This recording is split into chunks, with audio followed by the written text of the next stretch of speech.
Hi hello నమస్తే welcome to Dhatri TV. ఈరోజు మనతో పాటు ఉన్నారు వనిజ రామశెట్టి గారు. నమస్కారం మేడం. నమస్తే మా.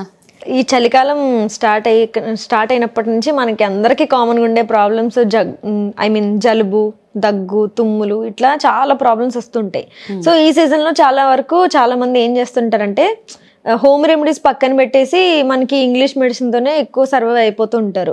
అందులో ఎక్కువ వాడేది సిరప్స్, కాఫ్ సిరప్స్. దగ్గు ప్రాబ్లం అనేది ఎక్కువ ఉంటుంది. ఆ కాఫ్ సిరప్స్ ఎక్కువ వాడడం వల్ల ఏమన్నా ప్రాబ్లమ్స్ ఉంటాయి, సైడ్ ఎఫెక్ట్స్ లాంటివి ఏమైనా ఉంటాయా మనకి? డెఫినెట్ గా సైడ్ ఎఫెక్ట్సే ఉంటాయి. ఓకే, FDA కూడా రూల్ అవుట్ చేసేసింది అనమాట. ఓవర్ ద కౌంటర్ మెడిసిన్స్ అంటాం ఇవన్నిటిని. అంటే దగ్గు వస్తుంది అనేసి గబగబా మనం మెడికల్ షాప్ వెళ్ళేసి అక్కడ ఏదో ఒక సిరప్ తెచ్చేసుకుంటాం అనమాట. అయితే చాలా కేసెస్లో దగ్గు మందు వేసుకోగానే కొంతమందికి సివియర్ గ్యాస్ట్రిక్ ట్రబుల్ వచ్చేస్తూ ఉంటుంది, లేక కడుపులో నొప్పి వచ్చేస్తూ ఉంటుంది, లేదా కొంతమందికి చెప్పలేని పెయిన్ కడుపులో ఏదో ఒక రకంగా అట్లా ఇట్లాంటివి చాలా ఇష్యూస్ చూస్తూ ఉంటాం. అండ్ దాంతోపాటు నిద్ర వచ్చేస్తూ ఉంటుంది, కొంతమందికి షివరింగ్ అయిపోతూ ఉంటారు. కాఫ్ సిరప్స్ వల్ల వచ్చే సైడ్ ఎఫెక్ట్స్ ఇవన్నీ. ఆ కాఫ్ సిరప్ వేసుకోగానే విపరీతంగా వణుకు వచ్చేసి తర్వాత నెక్స్ట్ ఒక 3-4 అవర్స్ వరకు వాళ్ళు వేరే ఏం పని చేసుకోలేరు అనమాట. సో ఇట్లాంటివన్నీ ఉన్నాయి కాబట్టి ఎట్లా అంటే అండర్ డాక్టర్ ప్రిస్క్రైబ్ చేస్తేనే దగ్గు మందు కూడా వేసుకోవచ్చు. మనకు తెలుసు కదా ఈ కాఫ్ సిరప్ ఓకే, ఆ కాఫ్ సిరప్ ఓకే అనేసి. మన బాడీ కండిషన్ని బేస్ చేసుకుని మాత్రమే ఏ మెడిసిన్ వేసుకున్నా మనం ఫస్ట్ వెళ్ళి మనకి ఈ మందు తెలుసు కదా ఇది తెచ్చేసుకోవచ్చులే అని మాత్రం వెళ్ళొద్దు. ఇంకొకటి మనం చేసే బిగ్గెస్ట్ మిస్టేక్ ఏంటంటే మెడికల్ షాప్కి వెళ్ళి మెడికల్ షాప్ అతనే చెప్తాడు మనకి, అతనే డాక్టర్ లాగా చెప్తాడు ఇది వేసుకొని పర్లేదు తగ్గిపోతుందని.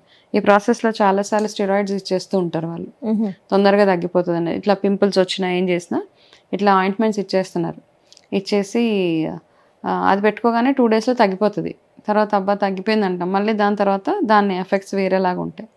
సో ఇవన్నీ పక్కన పెట్టేసి చలికాలంలో ఎస్పెషల్లీ ఎనీ సీజన్, ఇంకా ఈ సీజన్లో రెగ్యులర్గా చాలామంది పిల్లలకి ఎస్పెషల్లీ దగ్గు వచ్చేస్తూ ఉంటుంది. పెద్దవాళ్ళకి కూడా ఈ చల్లదనానికి కొంచెం లంగ్స్ వీక్గా ఉన్న వాళ్ళకైతే ఇంకా తొందరగా దగ్గు వచ్చేస్తూ ఉంటుంది.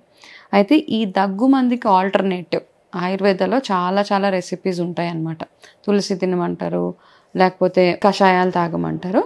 అయితే ప్రూవెన్గా బాగా వర్క్ చేసే ఒక చిన్న రెసిపీ నేను మీతో షేర్ చేస్తాను. దగ్గు మందులన్నీ పక్కన పడేసి హోమ్ రెమెడీ ఇది ఒక చిన్న జార్లో తయారు చేసి పెట్టుకోండి. ప్యూర్ తేనె చాలా చాలా ఇంపార్టెంట్. నార్మల్గా మనం చూస్తే పల్లెటూరులోకి అటు వెళ్తూ ఉంటే చక్కగా తేనె తీసి అప్పటికప్పుడే మనకి పిండి ఇచ్చేస్తూ ఉంటారు. అట్లాంటి తేనె తెచ్చుకోగలిగితే వెల్ అండ్ గుడ్ అనమాట. నార్మల్గా కంటిన్యూస్గా కాఫ్ వచ్చిన వాళ్ళకి కూడా మంచి తేనె ఎప్పటికీ ఉంటుంది. తేనె ఏమంటారంటే లిక్విడ్ గోల్డ్ అంటారు తేనె, అది ఎప్పటికీ పాడవదు. ఎన్ని ఏళ్ళైనా ఎన్ని సంవత్సరాలైనా అది పర్మనెంట్ అనమాట. మీకు తరతరాల 1000 సంవత్సరాల తేనెని కూడా తెచ్చి మనం తినేయచ్చు. ఒకవేళ ప్యూర్ తేనె అయితే అది పాడవదు అసలు. దానికి ఎక్స్పైరీ డేట్ లేదు తేనెకి, ప్యూర్ తేనెకి. మామూలుగా కల్తీ తేనెకి అయితే వెంటనే పాడైపోతూ ఉంటుంది. కాబట్టి ఆ తేనెని తీసుకొచ్చి తేనె ఫ్రిడ్జ్లో పెట్టకండి. మళ్ళీ ఇది ఒకటి మళ్ళీ చాలా మంది చేసే ప్రాబ్లం, తీసుకెళ్ళి తేనెని ఫ్రిడ్జ్లో పెట్టేస్తూ ఉంటారు, చీమలు పట్టేస్తే. లేదు తేనెని ఫ్రిడ్జ్లో పెట్టవద్దు. ఆ ప్యూర్ తేనె తీసుకొని అందులో కాస్త పసుపు వేయండి, మంచి పసుపు. ఏది ఇక్కడ ఎక్కడ ఏ కల్తీ వస్తువు వాడినా అది పనిచేయదు, మరి అది చూసుకోండి. ప్యూర్ తేనె అన్ని ఆర్గానిక్ ఉండాలి.